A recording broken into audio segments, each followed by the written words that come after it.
My family promised me $30K for my wedding, but they spent everything on my favorite sister's divorce. Now they demand forgiveness after lying to everyone, saying I asked for more money and uninvited them out of spite. I'm 34 years old. I work in digital marketing. And 3 weeks ago, I married the love of my life in a beautiful ceremony that we paid for completely ourselves, without help from anyone, and my parents weren't invited. I know that sounds harsh. And believe me, I never thought things would get to this point. But I need to tell this story, because I'm still processing everything that happened, and honestly, I don't know if I'll ever be able to forgive what they did to me. It all started about a year and a half ago, when Eric, my boyfriend at the time, proposed to me. We'd been dating since we were 28, so it had already been 6 years together. And when he finally got down on one knee at the beach during a vacation on the coast, I was so happy I literally couldn't stop crying. The first thing we did was call our families. You know, that exciting moment where everyone screams and gets happy over the phone? My parents, Mark and Deborah, were ecstatic, and my mom wouldn't stop saying she always knew Eric was the one and that it was about time we got married. My sister Allison, who's 36 and at that time was still married, also seemed happy for me, although looking back, I can see there was something weird in her tone of voice. But at that moment, I was so on cloud nine that I didn't pay attention. My parents own a small bookstore they inherited from my grandparents 15 years ago, and although they're not millionaires or anything like that, they've always been pretty financially stable. They retired 3 years ago, but still manage the store with the help of a couple of employees. The thing is, when we went to visit them the week after the engagement to celebrate with them, my dad sat us down in the living room and told us, "Look, your mother and I have been saving for this moment. We want to help you with the wedding. We have $30,000 saved specifically for this." I was in shock, honestly, because I never expected that amount. And Eric and I looked at each other like, is this really happening? We thanked them 1,000 times, and my mom was crying, saying it was her only chance to help organize a wedding because Allison had gotten married at the courthouse 8 years ago without any ceremony. We started planning everything immediately. Eric and I put in another $20,000 from our savings, so we had a total budget of $50,000, which honestly is a lot of money, but we wanted to do something nice because you only get married once, right? We hired a wedding planner, booked a gorgeous venue in the countryside, started looking at dresses and suits, all that craziness. My parents were super involved at first. My mom would come with me to look at dresses, and my dad helped with logistics stuff. Everything was going perfectly. Until a month after our engagement, Allison announced she was getting a divorce. And when I say announced, it was literally out of nowhere. She showed up at my parents' house on a Tuesday afternoon with 3 suitcases and told them she'd left her husband and needed to stay with them for a while. Apparently, she'd been unhappy in her marriage for months. Her husband was supposedly an emotional manipulator. Her words. I never saw evidence of this, but whatever. And she'd made the decision to leave. The detail is that Allison had quit her job as an administrative assistant a year ago, because according to her, she was too stressed and wanted to focus on her mental health, so she didn't have any income of her own and depended completely on her husband's salary. At first, I tried to be understanding. I mean, she's my sister, and obviously if she's going through something difficult, I want to support her. I went to my parents' house to see her. We talked. She cried a lot, and I told her everything was going to be okay, and that she could count on me for whatever she needed. But things got weird very quickly. Allison basically moved into my parents' house like it was her permanent home. She stopped looking for work, spent all day in pajamas watching Netflix, and every time someone suggested that maybe she should start thinking about her future, she'd have an emotional breakdown and say nobody understood what she was going through. Meanwhile, I kept going with the wedding plans. We'd set the date for 10 months after the engagement, so we had time but also needed to keep moving forward with things. But I started to notice that my parents were increasingly distracted and less available. My mom would cancel appointments to look at wedding stuff, saying Allison needed her to go to the lawyer or therapist with her. My dad started making excuses not to talk about budgets or payments, always with a vague tone like, "We'll talk about that later. Don't worry about it." 3 months after the engagement, my parents hired an expensive divorce attorney for Allison. And when I say expensive, I'm talking about one of those guys who charge $500 an hour and who basically specialize in destroying the other spouse in court. I found out because my mom mentioned it casually during a family dinner, and when I asked if Allison couldn't get a more affordable lawyer or even a public defender, My mom looked at me like I was the worst person in the world and told me her daughter needed the best representation possible because her ex-husband was a monster, which again, I never saw. But apparently everyone had decided it was true. I started to have a weird feeling in my stomach every time I thought about the wedding and the money my parents had promised. I tried to bring up the topic a couple of times, like, hey, when are we going to talk about the venue and catering payments? But my dad always changed the subject or said he was busy with Allison's stuff. Eric told me not to worry, that surely my parents had everything under control. But I couldn't shake that feeling that something wasn't right. The bomb dropped exactly 3 weeks before. I'm writing this, which means it was like 2 months before the wedding. My parents asked me to come to their house to talk about something important. I thought maybe they wanted to coordinate the final payment details or something like that, so I went with Eric after work. We sat down in the same living room where months earlier they'd promised us the money for the wedding, and my dad just dropped. Look, Hannah, your mother and I need to talk to you about the wedding. We've had some unexpected expenses with Allison's situation. The lawyer has been much more expensive than we thought, and basically we've had to use the money we had set aside for your wedding to cover those costs. We're not going to be able to give you the $30,000 we promised. I sat there, unable to process what I'd just heard. Eric took my hand and I could feel my legs starting to shake. I asked my dad if he was serious, if he was really telling me they'd spent all of my wedding money on Allison's lawyer, and he said yes, that they were very sorry but it was a family emergency and I had to understand. My mom added that maybe we could postpone the wedding a few months, or do something smaller and simpler, that at the end of the day, what mattered was the marriage, not the party. I told them they were completely crazy if they thought I was going to postpone my wedding because my sister decided to get divorced and needed a lawyer that costs a fortune. I reminded them that they had promised me that money, that Eric and I had made all our plans based on that budget, that we'd already signed contracts and given non-refundable deposits. My dad told me not to be dramatic, that it was just money and there were more important things in life. And that's when I basically lost my mind. I yelled at them, how dare they tell me not to be dramatic when they'd just broken a huge promise? How was it possible they considered Allison's voluntary divorce more important than my wedding, that this wasn't a medical emergency or anything like that? It was simply that they'd decided to prioritize my sister over me like they'd always done. And yes, I said that about like they'd always done.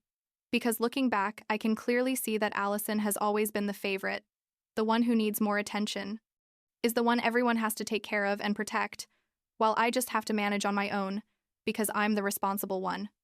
My mom started crying and told me I was being cruel and insensitive, that Allison was going through a very difficult time and I should have more empathy, that my sister was in a very fragile mental state, and I was being selfish by prioritizing a party over my sister's mental health.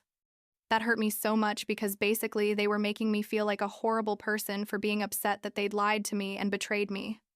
Eric finally spoke and told them very calmly that he understood. They were worried about Allison, but it wasn't fair for them to break their promise, us this way.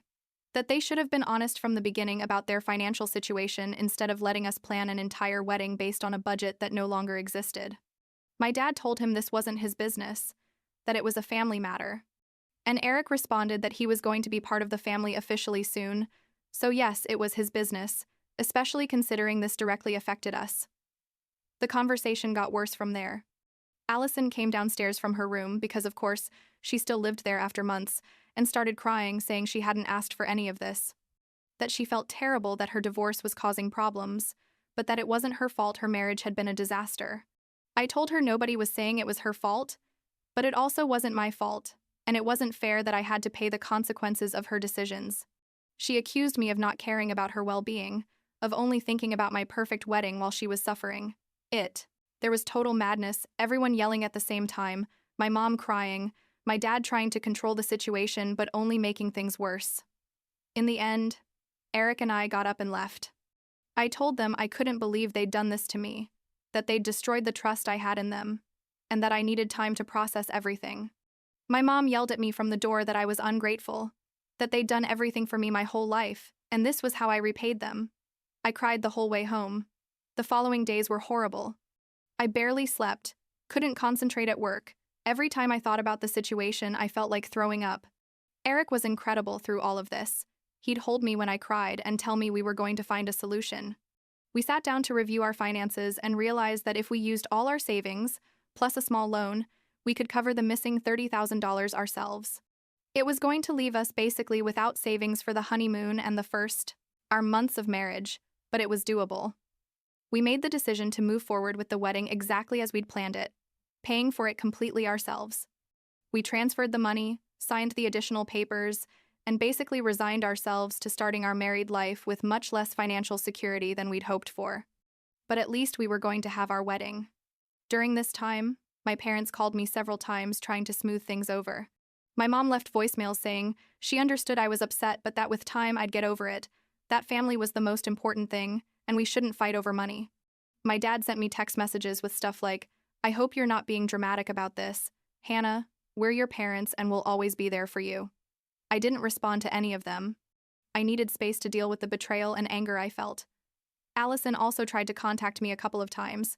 She sent me a long message explaining why she needed the expensive lawyer, basically justifying that her ex was so manipulative she needed the best lawyer possible to protect herself. She said she knew I was upset, but hoped I could understand that sometimes emergencies happen and family has to adapt. I didn't respond to her either. We continued with the wedding preparations. When it came time to send out the invitations, Eric and I had a very serious conversation about whether we were going to invite my parents and Allison or not. I was divided, honestly. On one hand, they're my family and part of me wanted them there on one of the most important days of my life. On the other hand, every time I thought about seeing them at my wedding after what they'd done, I felt a mix of rage and pain that made me feel physically sick. Eric told me he'd support me in whatever decision I made, but that I should think about how I was going to feel on the wedding day if they were there.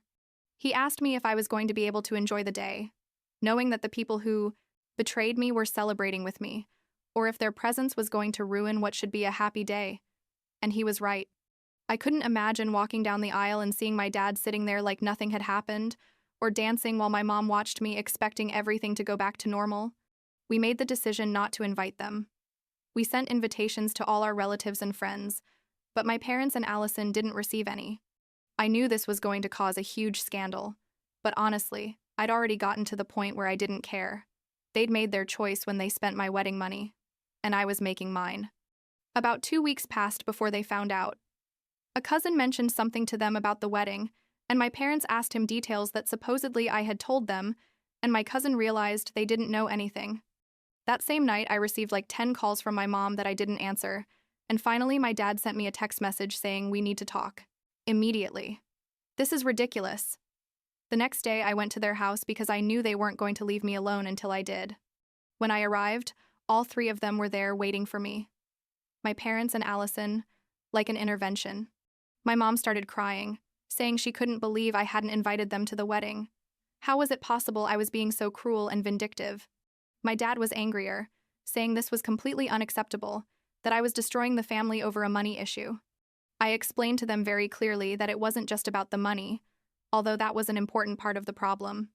It was about the betrayal, about the lack of respect, about constantly prioritizing Allison over me, about making me feel guilty when I was the victim in this situation. I told them they'd had multiple opportunities to be honest with me about their financial situation, to look for solutions together, but instead they decided to simply inform me at the last minute that they weren't going to keep their promise and expect me to accept it without complaining.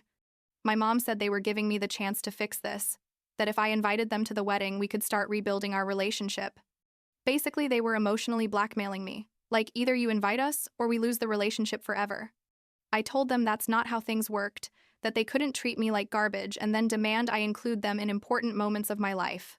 Allison finally spoke and said all of this was her fault, that she never wanted to cause problems between us, but that honestly, she thought I was being immature and materialistic by making all this drama over a wedding. That at the end of the day, it was just a party, and there were more important things in life like family that made me explode again. I told her it was very easy for her to say that, considering she'd received all the financial and emotional support from our parents during her completely voluntary divorce, while I'd had to manage on my own my whole life. The conversation ended with my dad telling me I was making a huge mistake, that I was going to regret this for the rest of my life, and not to expect them to be available when I finally wanted to fix things. I left without saying anything else. After that, my parents tried some kind of weird reconciliation campaign. They sent me messages saying they forgave me for my behavior, as if I was the one who needed forgiveness. that they understood I was stressed about the wedding, and that when everything was over, we could talk calmly. My mom sent me flowers at work with a card that said, "You'll always be our little girl. We love you." Honestly, everything felt very manipulative and fake. A week before the wedding, I received a message from Allison that basically said she'd decided not to attend the wedding, even if I invited her, which obviously I hadn't, because she couldn't stand to see someone so happy in their relationship when she was going through something so painful. She said it was very insensitive of me to go ahead with such a big celebration of my happiness when my own sister was suffering, and that basically I was rubbing my perfect life in her face. And the message ended with something like, "I hope your conscience lets you enjoy your special day, knowing the pain you've caused in this family." That message left me speechless. The audacity to make me feel guilty for being happy and marrying the man I love, while she'd been the cause of this whole mess, was incredible. I showed it to Eric, and he was just as outraged as I was. He told me I'd clearly made the right decision not to include them in the wedding, that these people were toxic, and I needed to protect my peace of mind. What happened next was probably the worst of everything. 3 days before the wedding, I started receiving messages from aunts, uncles, cousins, and other relatives asking me if it was true that I'd borrowed money from my parents for the wedding and never paid them back. At first, I didn't understand what they were talking about, until one of my cousins forwarded me an email my parents had sent to basically the entire extended family. The email was a long letter where my parents explained they were heartbroken because they weren't going to be able to attend my wedding due to a very painful situation. They said they'd lent me $30,000 to help with wedding expenses, but that when I asked them to lend me more money, and they said they couldn't, I'd had a tantrum and uninvited them. They painted the whole situation as if I was a materialistic gold digger who only wanted them for their money, and that when they couldn't give me more, I'd cut them out of my life. They ended the email saying they were devastated but respected my decision and just wanted the family to know their version of the facts. I was shaking with rage when I read that. I couldn't believe my own parents were blatantly lying about the whole situation to make themselves look like the victims. I immediately wrote my own response explaining exactly what had happened, with details and dates, and sent it to everyone who'd received my parents' email. Some relatives believed me, others clearly took my parents' side, and others just decided to stay out of the drama. Eric was furious. He told me we should consider taking legal action for defamation, but I just wanted everything to be over. We were 3 days away from the wedding, and I couldn't spend more emotional energy on this nightmare.